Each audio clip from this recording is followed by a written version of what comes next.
찬송가 285장을 찬송하시겠습니다.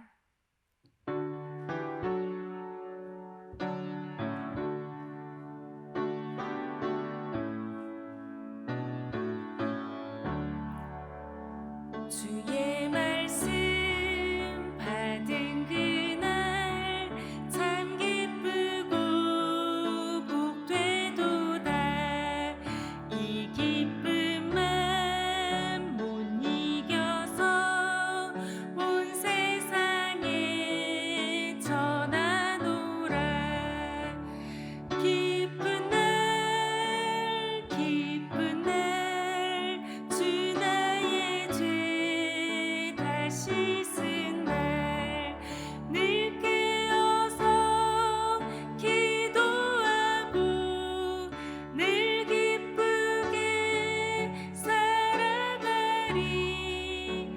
기쁜 날 기쁜 날 주 나의 죄 다시 쓴 날 이 좋은 날 내 천한 몸 새 사람이 되었으니 이 몸과 맘 다 바쳐서 영광의 주를 섬기리.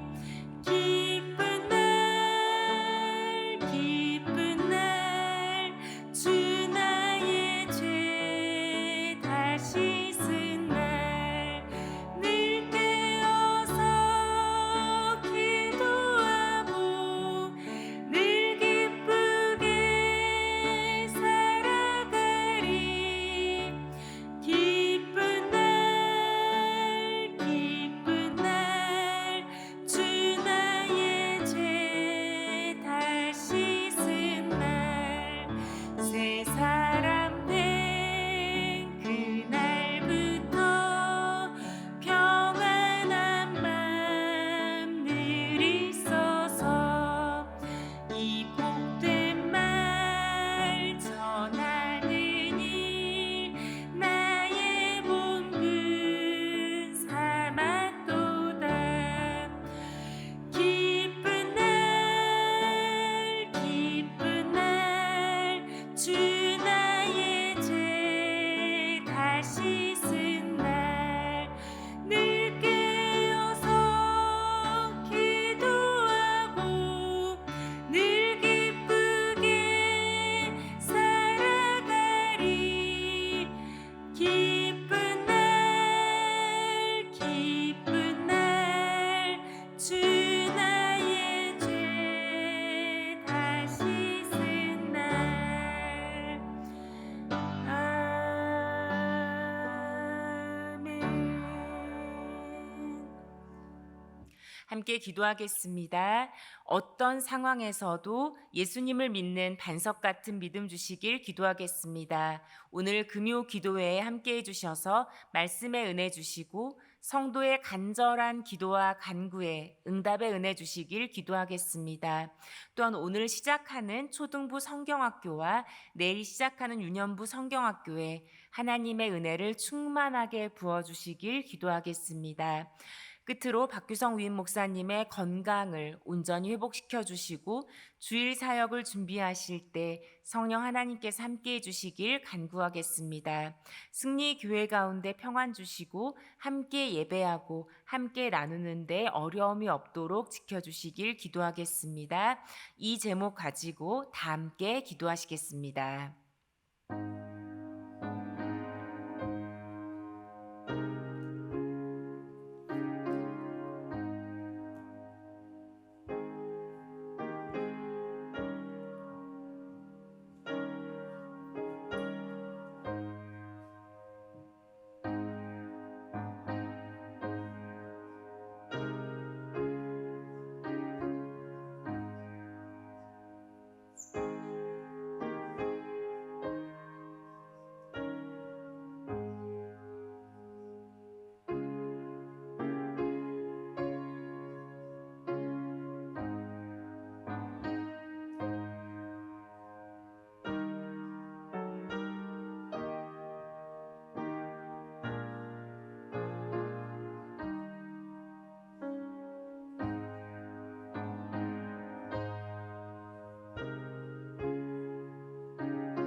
좋으신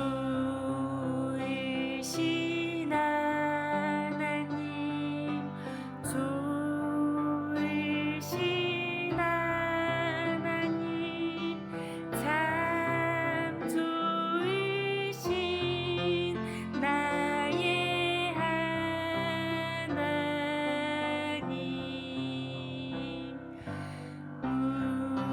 우리의 기도를 응답해 주시는 참 좋으신 나의 하나님.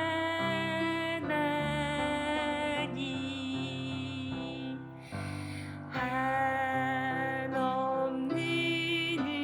은혜를 우리에게 주시는 참 좋으신 우리 하나님.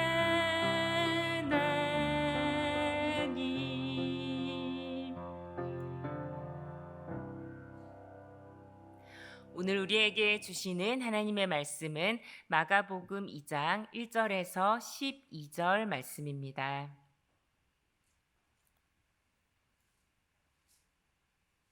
신약 55쪽에 있습니다.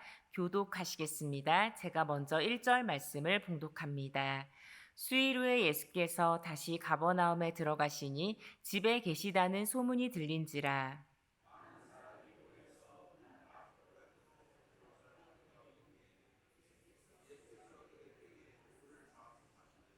사람들이 한 중풍병자를 네 사람에게 메워 가지고 예수께로 올세.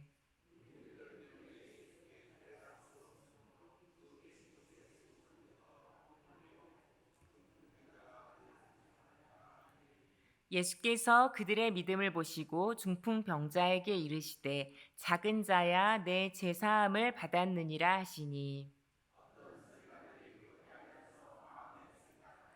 이 사람이 어찌 이렇게 말하는가 신성모독이로다. 오직 하나님 한 분 외에는 누가 능히 죄를 사하겠느냐.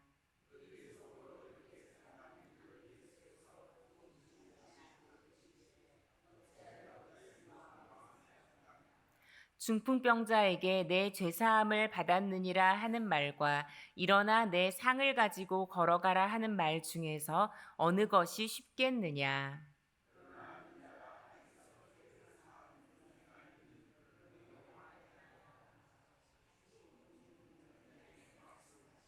내가 내게 이르노니 일어나 내 상을 가지고 집으로 가라 하시니, 그가 일어나 곧 상을 가지고 모든 사람 앞에서 나가거늘 그들이 다 놀라 하나님께 영광을 돌리며 이르되 우리가 이런 일을 도무지 보지 못하였다 하더라. 아멘. 샬롬. 제헌절이자 또 공휴일 새벽에도 변함없이 예배의 자리에 나오신 성도님들에게 신실하신 하나님의 은혜가 함께 하시길 축복합니다. 오늘 본문 마가복음 2장 첫 부분에서는 예수님께서 다시 가버나움으로 오셨습니다. 가버나움에서 어떤 일이 있었는지 기억하시죠? 1장에서 예수님의 권세 있는 가르침, 그리고 치유, 또 귀신을 쫓아내는 사역들이 있었습니다. 그 모든 것을 경험했던 가버나움이었기 때문에 많은 사람들이 모여들었습니다. 수많은 사람에게 예수님께서 하나님 나라의 복음을 전하고 계실 때 한 사건이 일어났습니다. 갑자기 지붕에서 무언가가 내려온 것인데요. 그리고 그 지붕 위에서 내려온 것에는 당황한 표정의 한 사람이 누워 있었습니다. 중풍병에 걸린 이 병자가 당연히 스스로 지붕에서 내려온 것은 아니죠. 예수님께로 가면 중풍병이라 하더라도 나으리라 믿었던 네 사람이 이 중풍병자를 달아내렸습니다. 사실 지붕의 모양이 어떻길래 이렇게 침상을 달아내리는 것이 가능할까? 네, 저희들은 잘 와닿지 않는데요. 당시 팔레스타인의 일반 가정은 대개 한 층이었다고 합니다. 그러니까 층이 그렇게 높지 않았다는 것이고 또 지붕이 평평했어요. 그래서 나무 구조물에 이제 진흙과 나뭇가지들을 섞은 형태였기 때문에 늘 이제 수리가 필요해서 또 올라갈 수 있는 그렇게 되어 있었다고 합니다. 그렇기 때문에 구멍을 뚫는 것이 가능했던 것이죠. 네, 그렇지만 아마도 여러분 침대째 내리려면은 구멍이 꽤 컸을 것 같습니다. 네, 다른 사람의 집 그 지붕에 그렇게 구멍을 뚫는 피해를 주는 행동이었지만 그만큼 굉장히 절박했고 예수님을 향한 믿음이 분명했다라는 것을 짐작할 수 있습니다. 예수님은 무엇이라 말씀하셨습니까? 우리 5절 말씀 함께 읽겠습니다. 예수께서 그들의 믿음을 보시고 중풍병자에게 이르시되 작은 자야 내 죄사함을 받았느니라 하시니, 예수님은 이 중풍병자를 보고 치유해 주신 것이 아니라 누구의 믿음을 보고 치유해 주셨나요? 네. 어떤 관계인지 우리 마가복음에 나와 있지 않지만 이 침상을 달아내린 네 사람의 믿음을 보시고 이 병자를 고쳐 주셨습니다. 여러분, 누군가의 믿음, 굉장히 굳건한 이 믿음은 다른 사람에게 영향을 미칩니다. 이곳에 계신 이 공휴일에도 변함없이 새벽을 깨우시는 이곳에 계신 한 분 한 분에게 반석과 같은 믿음 주셔서 그 믿음이 여러분들이 속한 가정과 일터 또 교회 공동체 가운데 믿음이 연약한 자들에게 흘러가서 더 풍성한 믿음으로 세워주시기를, 하나님의 역사가 일어나는 놀라운 믿음 부어주시기를 축복합니다. 그런데 예수님께서 그냥 다른 병자에게 하셨던 것처럼 나았다, 깨끗해졌다 이런 말씀이 아니라 죄 사함을 받았다라고 말씀을 하십니다. 그 자리에 굉장히 수많은 사람들이 있었기 때문에 여러 사람들 중에서 서기관도 있었습니다. 이 서기관들이 마음속으로 이렇게 생각을 했습니다. 7절 말씀 함께 읽겠습니다. 이 사람이 어찌 이렇게 말하는가? 신성모독이로다. 오직 하나님 한 분 외에는 누가 능히 죄를 사하겠느냐. 아직 이제 예수님이 본격적으로 활동하신 지 얼마 되지 않았기 때문에 예수님이 어떤 분이신지 많은 사람들이 잘 알지 못하고 있었습니다. 그렇기 때문에 이 사람이 누구이길래 하나님만이 죄를 사하실 수 있는데 죄를 사한다고 말하는지, 하나님만이 죄를 사하신다라는 이들의 생각에는 나름의 근거가 있었습니다. 이사야 43장 25절 말씀 함께 읽겠습니다. 나 곧 나는 나를 위하여 내 허물을 도말하는 자니 내 죄를 기억하지 아니하리라. 이스라엘의 죄를 없애주시겠다라는 그런 말씀인데요. 이스라엘의 죄를 없애주실 수 있는 분, 유일하신 오직 하나님이라 믿었기 때문에 이 서기관들은 어떤 한 사람이 죄사함에 대해서 이야기했을 때 신성모독이라고 느끼는 것입니다. 그런데 사실은 이 서기관들이 신성모독입니다 이렇게 말을 하지 않았거든요. 그냥 마음에 그렇게 생각을 하고 있었을 뿐입니다. 네, 여러분, 예수님은 마음의 생각을 아십니다. 수많은 사람이 뒤섞여 있고 지붕은 뚫리고 또 병자는 치유받는 이 굉장히 복잡한 상황 속에서도, 많은 사람 속에서도 하나님이신 예수님은 사람의 마음을 아셨습니다. 네, 여러분, 이것을 잘못 적용해서 타인의 말하지 않는 마음을 우리 마음대로 속단해서는 안 되겠죠. 이 능력은 마음을 꿰뚫어 보시는 예수님만이 가지신 권세입니다. 그런데 여러분, 예수님이 이 중풍병자에게 이렇게 선포하신 것은 예수님의 의도가 있으셨습니다. 우리 10절 말씀을 다시 읽겠습니다. 그러나 인자가 땅에서 죄를 사하는 권세가 있는 줄을 너희로 알게 하려 하노라. 바로 예수님께서 죄를 사하는 권세가 있다라고 말씀하시고자 했던 것입니다. 여러분, 요새 현실을 어느 정도 반영해서 만든 그런 드라마나 영화를 보다가 너무 잔인하고 또 폭력적이어서 그 시리즈를 끝까지 보지 못하는 그런 경우들이 누구나 있으실 것입니다. 저도 자주 있습니다. 굉장히 화제가 됐다고 해서 보다가 도저히 못 보는 일들이 있어요.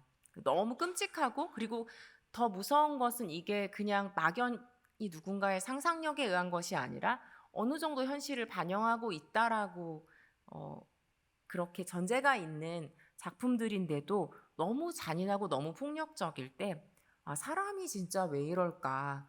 세상이 정말 왜 이럴까? 이런 생각을 하게 됩니다. 그래서 더 현실감 있게 와닿기 때문에 이제 잘 보지 못하는 것이죠. 그런데 사실은 우리의 현실은 어떠한가요? 드라마나 영화에 나오는 것보다 더 잔인하고 끔찍한 일들이 뉴스를 틀면 또 엄청 많이 나옵니다. 네. 왜 우리는 이렇게 서로를 모질게 대할까요? 왜 여전히 대량 학살과 살인 같은 끔찍한 일을 저지르고 여전히 전쟁이 있으며 타인을 가난으로 내모는 일들이 있을까요? 네, 그런 것들을 그냥 생각 없이 지나치지 않고 깊이 생각하다 보면 마음이 힘들어질 때가 있습니다. 인간이 어째서 그렇게 악한 행동을 저지르는지 성경이 내놓은 답이 이미 있습니다. 그것은 바로 죄입니다.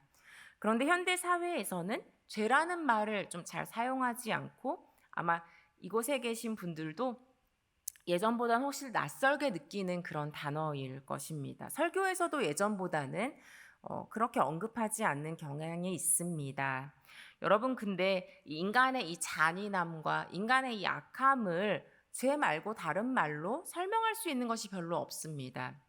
러시아 소설가 도스토옙스키의 까라마조프의 형제들에게에서 나오는 말입니다. 흔히들 짐승같이 잔인하다라는 표현을 쓰는데 그건 짐승한테 아주 부당한 모욕이야. 인간은 잔인하기가 가히 예술의 경지지만 짐승은 결코 인간처럼 잔인할 수 없거든. 호랑이는 기껏 물어뜯는 정도지. 사람의 귀에 못을 박는 생각 같은 건 할 수 있다 해도 안 할 거야. 동물도 하지 않는 그런 잔인한 생각과 잔인한 행동을 사람은 한다라는 그런 이야기죠. 이 뭔가 이해되지 않는 이 현상들을 생물학으로 설명하려고 노력하기도 하고 사회학이나 심리학으로 설명하려고 하지만 그것으로는 다 설명이 되지 않습니다. 자식이 부모를 죽이는 것을 어떻게 설명할 수 있겠어요, 그렇죠? 일면식도 없는 사람을 갑자기 그렇게 해야 하는 것을 어떻게 설명할 수 있겠습니까? 그렇게 과학으로 또 어떤 사회학으로 설명되지 않는 무언가가 우리의 현실 속에 있습니다. 그것이 바로 죄입니다. 그렇습니다. 예수님은 바로 그 죄의 문제를 해결하시는 분입니다. 눈에 보이는 병을 치유하고 귀신을 내쫓고 그런 것보다 더 본질적인 것은 우리의 죄의 문제를 해결하시는 분, 그분이 바로 예수님이시라는 것입니다. 여러분, 누군가의 죄로 인해서 고통을 겪는 가정이든 교회든 또 사회든 어떤 공동체의 모습을 볼 때면 이런 생각을 하실 것입니다. 왜 하나님은 저 사람을 그렇게 내버려 두셔서 저렇게 큰 죄를 지은 사람을 통해서 계속 일을 하셨을까? 또 왜 그대로 두셔서 이렇게 많은 사람들이 아파하고 힘들어하게 되었을까라는 그런 질문을 하실 때가 있으실 것입니다. 팀 켈러 죄를 말하다라는 책에서 팀 켈러 목사님은 하나님이 우리에게 이렇게 말씀하신다라고 이야기하셨는데요. 내 사랑하는 자녀야, 너희가 죄를 지으면 결과가 따른다. 아주 혹독한 대가일 수도 있다. 하지만 내가 너희에게 그 대가를 이제 면해주기 위해서 차선책을 쓸 일은 절대로 없다.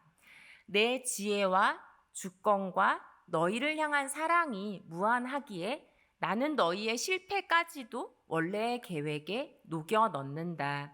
너희가 죄 지은 후에도 내가 계속 너희를 통해 일한다. 이전보다 더 큰 일도 한다.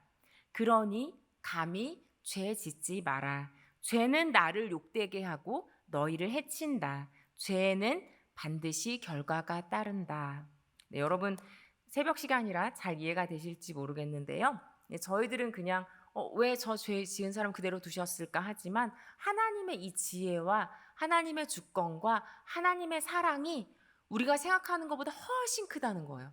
훨씬 무한하세요. 그래서 하나님은 이 한 사람을 두고 또 그 사람을 통해서 공동체에 일할 계획을 가지고 계신데 그 사람이 죄를 지었어요. 아쉽게도 안타깝게도. 그렇지만 우리 하나님께서 포기하지 않으시고 그 실패까지도 하나님의 원래 계획에 녹여 넣으신다라는 것입니다. 여러분, 하나님의 우리를 향한 사랑이 이처럼 크고 넓기에 우리는 어떻게 해야 될까요? 더 마음껏 죄를 지을 수 있을까요? 그럴 수 없죠. 네. 죄가 특별히 공동체에서 중요한 분들이 저지르는 죄는 하나님을 욕되게 하고 또 자기 자신도 해친다라고 분명하게 말씀하고 있습니다. 하나님의 사랑이 너무나 크기에 우리는 그 사랑 앞에서 더 이상 더 죄를 지을 수 없게 되는 것이죠. 여러분, 죄를 멈추시고 오직 예수 그리스도께서 주시는 죄 사함의 은혜 안에 살아가시길 축복합니다. 여러분, 예수님께서 스스로를 지칭하신 어떤 호칭이 10절에 나오는데요. 인자라는 표현이 나옵니다. 여러분 좀 헷갈려 하시는 표현이라서 제가 잠깐 새벽 시간이지만 설명을 잠깐 드리겠습니다. 그 한 단어지만 여러 가지 의미를 가질 수 있잖아요. 인자라는 말이 구약에서 세 가지 의미로 보통 쓰입니다. 먼저 사람이라는 의미로 쓰이고요. 그리고 두 번째로 선지자, 그리고 세 번째로 메시아라는 의미로 쓰입니다. 인자를 이제 사람이란 의미로도 구약 성경에 나와요. 그래서 시편 8편 4절을 떠올리시면 여러분 쉽게 이해가 됩니다. 그냥 우리 일반적인 사람을 뜻할 때 인자라는 표현을 써요. 인자가 무엇이기에 이런 표현 시편 8편 4절에 나오죠. 하나님은 영원하고 전능하신데 그 하나님과 견줄 때 이렇게 약하고 덧없는 사람을 가리켜서 인자가 무엇이기에 라고 표현을 합니다. 인자라는 단어는 일반적인 사람을 나타내기도 한다는 것이죠. 그리고 두 번째로 에스겔에는 에스겔을 향하여서 무려 93번이나 인자라고 부르셨어요. 그러니까 선지자를 인자라고 그런 표현으로 쓰시기도 한다라는 것입니다. 구약 성경에서. 그리고 끝으로 메시아라는 의미입니다. 여러분들이 메시아라는 표현 잘 아실 거라고 생각했는데 다시 한번 그냥 정리한다는 의미로 들어주세요. 메시아는 이제 구약 성경의 언어인 히브리어예요. 무슨 뜻이라고 제가 주중에 한번 말씀드렸었는데 기름 부음 받은 자라는 의미예요. 메시아가. 그런데 이 메시아라는 단어가 저희가 이미 익숙하게 잘 쓰고 있는 말에 포함이 되어 있습니다. 예수 그리스도. 여기서 그리스도가 메시아랑 같은 뜻이에요. 그리스도는 헬라어예요. 헬라어. 신약 성경의 언어이거든요. 근데 의미는 같습니다. 그리스도도 역시 기름 부음 받은 자라는 것이에요. 그러니까 구약에서 메시아라고 부르던 것을 신약에서 그리스도라고 부르는 것이에요. 익숙한 표현이시죠. 예수 그리스도. 예수님은 메시아이세요. 그리고 이 표현, 이 메시아라는 의미를 담고 있는 또 다른 용어가 인자입니다. 예수님이 스스로를 지칭하실 때 인자라고 표현하는 것은 선지자라는 의미도 아니고 사람이라는 의미도 아니에요. 그렇죠? 메시아라는 의미로 쓰시는 겁니다.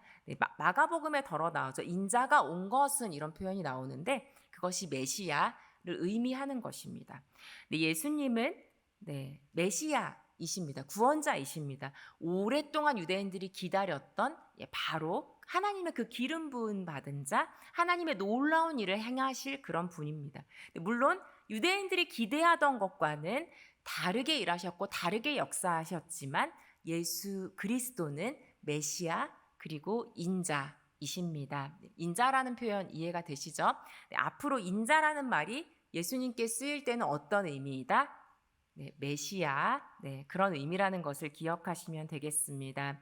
그렇습니다. 예수님은 병을 고치고 귀신을 쫓고 사람을 놀라게 하는 기적을 행하는 것보다 더 큰 권세를 가지신 살아계신 하나님이십니다. 그분은 단순히 육체의 어떤 눈에 보이는 질병만 고치시는 것이 아니라 근본적으로 우리 영혼의 죄의 문제를 해결하러 오신 죄사하는 권세를 가지신 인자, 즉 메시아임을 기억하십시오. 사랑하는 성도 여러분, 예수님은 우리를 고치십니다. 죄로 병든 우리를 고치시는 인자 예수님이 주시는 사유의 은총, 이 죄사함의 은총을 기억하십시오.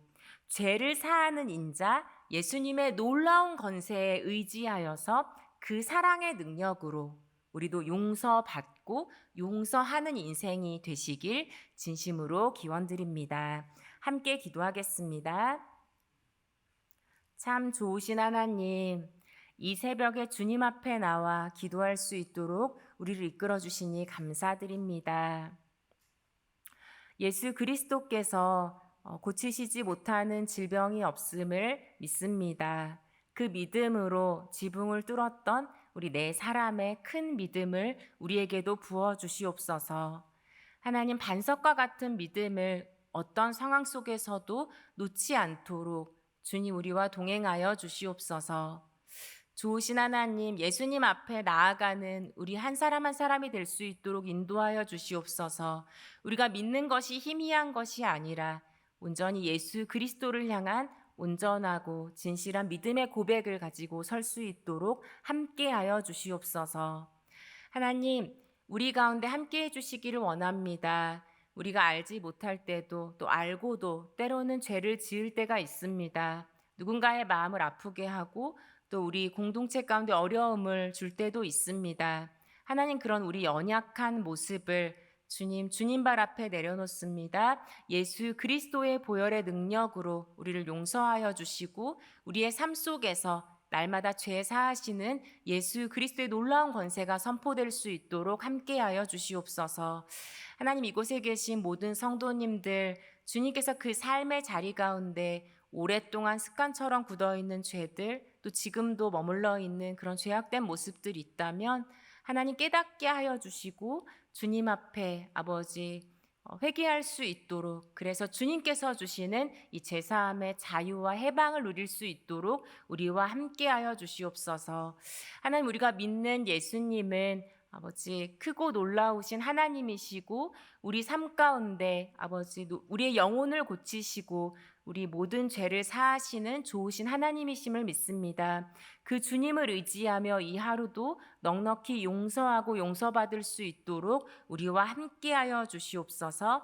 이제는 우리 주 예수 그리스도의 은혜와 하나님의 사랑과 성령의 교통하심이 인자 예수님의 죄사함의 놀라운 권세에 의지하여 용서의 기쁨 누리길 소망하는 성도님들 위해 축복으로 주신 가정과 일터 위에 나라와 세계 위에 영원토록 함께 하시기를 간절히 축원하옵나이다. 아멘.